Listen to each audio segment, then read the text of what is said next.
Last night, I took my wife out to dinner. Good food, good conversation, nothing fancy, but something we both needed after a long week. We sat down, ordered, shared some laughs, just enjoying the moment. Then the bill came. And that's when everything turned weird. And now my wife thinks I was the asshole. So I'm going to tell you exactly what happened, and you tell me, was I wrong for tipping 83 cents?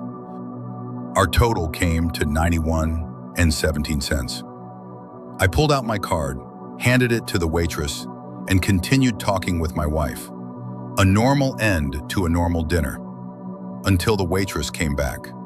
She didn't say, "I'm sorry," or "there's an issue with the card." No smile, no explanation. She just slapped the card down on the table and said, "Declined." No other words, just that. Now, I've worked in customer service before. I know it's not always easy, but there's a difference between being busy and being flat out rude. So fine, maybe the card had an issue. I took out a second one and handed it to her.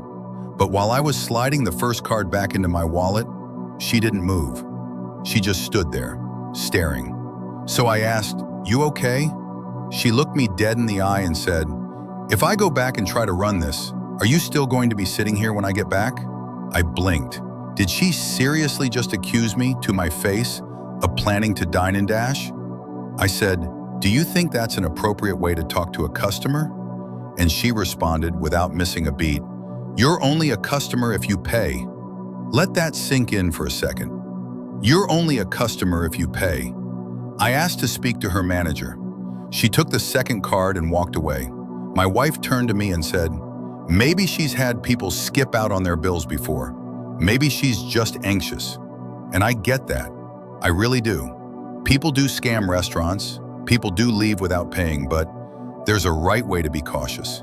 And then there's accusing someone outright with no evidence, no benefit of the doubt, no professionalism, just attitude.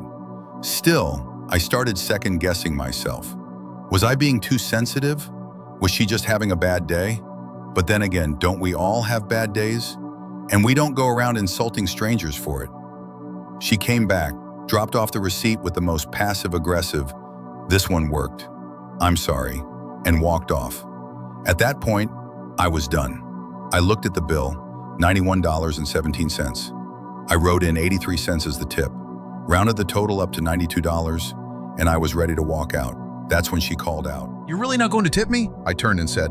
"No, you were rude to me." And she said something that honestly made me pause for a second. "I have to tip out the bartender and the busboy. I just paid money to serve you. Now I get it. I really do. Tipping isn't just a bonus. For a lot of servers, it's their income. And yeah, if the tip is low, they still have to share it. But here's the thing, I always tip. I usually tip generously. For a $91 meal, I was planning on tipping about $28. That's over 30%, no problem. But I also don't believe in rewarding disrespect. I don't want to pay to be talked down to." So I told her, "Maybe in the future you shouldn't be so rude," and we left. In the car, my wife didn't let it go. "You embarrassed her," she said. "You embarrassed me. You could have just left a small tip and moved on." And maybe she's right, but maybe I was just the first person who didn't let it slide. Later that night, I called my bank. Turns out the card was flagged for a pending $1 charge. One of those auto fraud detection triggers. Totally random. Sad example, so it was a fluke. An honest mistake. The kind of thing that happens every day. But her reaction? That wasn't random. That was a choice. Here's what I keep asking myself. What if I had left a big tip anyway? Would that have taught her something about kindness? Or would it have just made her think her behavior was acceptable? I'm not looking to ruin anyone's night, but I don't think being a server gives you a free pass to insult people either. So I'll ask you, was I the asshole? Or was I just standing up for basic respect? Should I have tipped anyway? Would you have? Let me know in the comments. I genuinely want to hear what you think. And if you enjoy stories that make you think twice, hit that subscribe button. I post new Reddit stories every day, full of drama, dilemmas, and deep thoughts. Thanks for listening.